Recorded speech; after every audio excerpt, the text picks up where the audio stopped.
मिठाइयाँ बहुत तरह की खाई होंगी, लड्डू, पेड़े, बर्फ़ी, बहुत सारे। लेकिन कचौरी खाई है? मावे की कचौरी बहुत ही फेमस है, जोधपुर की, जयपुर में भी मिलती है। मेरा एक चैनल है शेफ भूपी व्लॉग, मैं उस चैनल के अंदर अलग अलग जगह जाता हूँ, वहाँ की चीज़ें टेस्ट करता हूँ, फिर बताता हूँ और उन रेसिपियों को यहाँ पे बताता हूँ। तो आज हम बनाने जा रहे हैं मावा कचौरी, बहुत ही फेमस है, एक बार ज़रूर ट्राई करना। तो कैसे हैं मेरे स्वाद के मित्रों, मैं शेफ भूपी आपका स्वागत करता हूँ अपनी ऑनेस्ट किचन में। सबसे पहले मावा कचौरी के लिए हम स्टफिंग तैयार कर लेते हैं। तो ये 500 ग्राम मावा का इस्तेमाल किया है मैंने। मावा घर पे कैसे बनाएं इसकी वीडियो मैं ऑलरेडी बना चुका हूं, तो उसका लिंक मैं आई बटन में दे दूंगा, आप वहां पे जाके देख सकते हैं। मावा कचौरी में डाला जाता है एक स्पेशल मसाला, तो उस मसाले में सबसे पहले डालेंगे हम यहाँ पे दालचीनी। दालचीनी का टुकड़ा बहुत ही छोटा डालें क्योंकि इसकी महक बहुत तेज होती है, इसलिए हल्का सा डालें। साथ में डालेंगे हम 10 से 12 काली मिर्च के दाने। दालचीनी और काली मिर्च दोनों का पाउडर बन जाना चाहिए, उसके बाद में जो चीज़ हम डालेंगे उसका पाउडर नहीं बनना चाहिए। तो ये है हरी इलायची। हरी इलायची के मैंने दाने बाहर निकाल दिए और इसको हल्का सा क्रश करेंगे, पाउडर नहीं होना चाहिए, हल्का हल्का मुंह में लगेगा तो अच्छा लगता है। बड़ी इलायची, जो काली इलायची होती है, उसके भी हम दाने निकालते हैं, ये भी बहुत अच्छा फ्लेवर देती है, लेकिन इसका भी पाउडर नहीं बनना चाहिए, बस हल्का सा क्रश होना चाहिए। ये सभी मसाले ऐसे हैं जो हम मिठाई में भी डाल सकते हैं और साथ में किसी सब्जी में भी डाल सकते हैं। गरम मसाले बहुत महंगे आते हैं, इसलिए इसके छिलके भी फेंके नहीं जाते, इनका इस्तेमाल अपनी सब्जी में कर सकते हैं। ये है सौंठ पाउडर, मतलब ड्राई जिंजर पाउडर, आधी छोटी चम्मच से भी बहुत कम है, हल्का सा डालेंगे। और ये है जायफल। जायफल भी बहुत कम डलता है, ये देखिए इतना सा टुकड़ा है, इसको भी मैं पूरा नहीं घिसूंगा।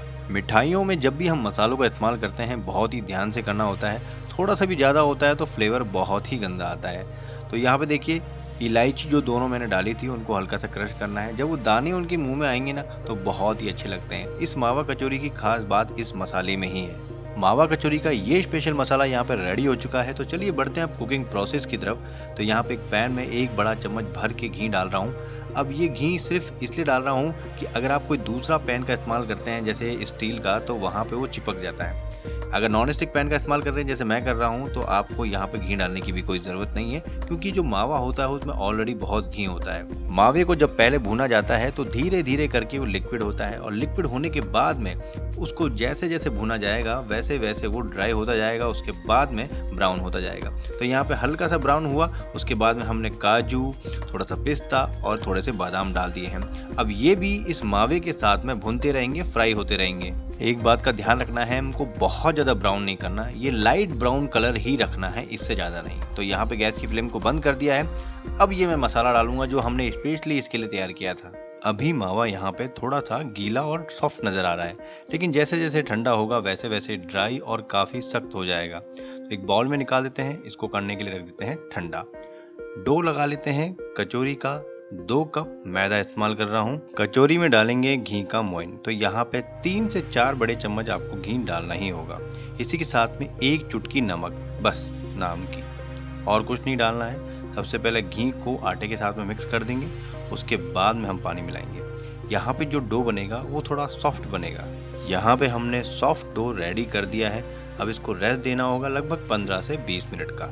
इसी बीच में अपनी चाशनी तैयार कर लेते हैं। 1 कप चीनी इस्तेमाल करी है, जितनी चीनी है उतना ही हमको पानी लेना है।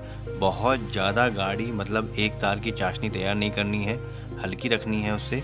और थोड़ा सा केसर डालेंगे, केसर कलर के लिए हम डाल रहे हैं और साथ में खुशबू के लिए।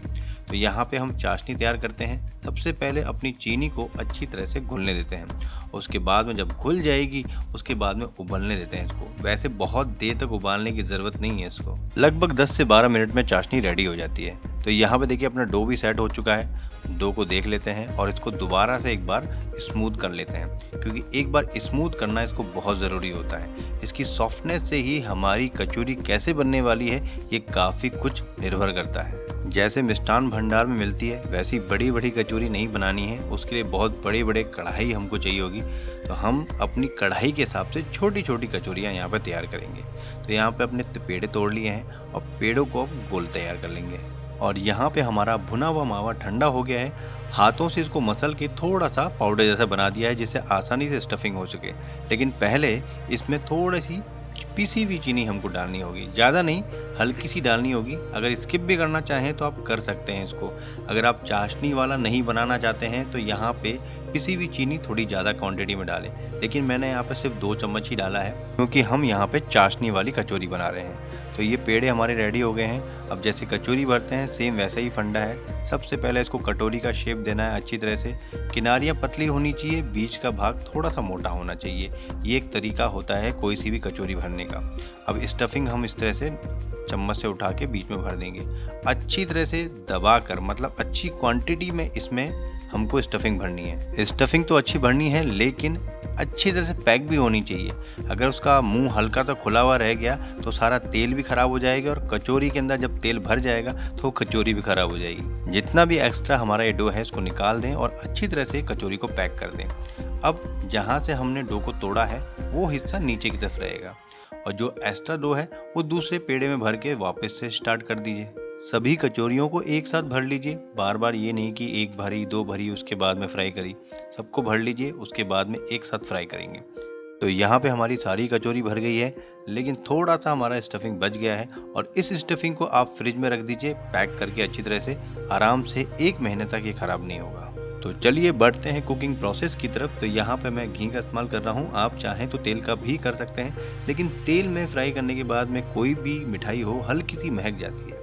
तो घी को अच्छी तरह से हमको गर्म करना है, अच्छा वाला गर्म करना है। यहाँ पे जो झाग दिख रहा है ये इसलिए दिख रहा है क्योंकि ये होममेड घी है। अब यहाँ पर इसको हल्का सा प्रेस करना है और प्रेस कैसे करना है, बिल्कुल बीच में इस तरह से, ये देखिए पाम से हल्की सी किनारियाँ उड़ जानी चाहिए, बीच में प्रेस होना चाहिए। बीच में प्रेस करने से सारा मसाला चारों तरफ से बराबर फैल जाता है। अब हाई हीट पे यहाँ पे कचौरियों को फ्राई करना है। हाई हीट पे कचौरी चाहे प्याज की हो या फिर मावे की, दोनों ही कचौरियों को हाई फ्लेम पे पहले फ्राई करके निकाला जाता है। इससे वो सील हो जाती हैं और आपने गौर किया होगा दोनों ही कचौरी में काफ़ी बबल्स आ जाते हैं, वो हाई फ्लेम पे करने की वजह से आते हैं। तो यहाँ पे हाई फ्लेम पे हम सारी कचौरियों को एक बार करके बाहर निकाल लेंगे, जिससे वो सील हो जाएंगी और जब हम उनको दोबारा डालेंगे तो वो खुलेंगी नहीं, बिखरेंगी नहीं। तो ये दोनों तरीके होते हैं इनको फ्राई करने के। लेकिन अब यहाँ पे घी हमने बिल्कुल लो कर दिया है, लो फ्लेम पे।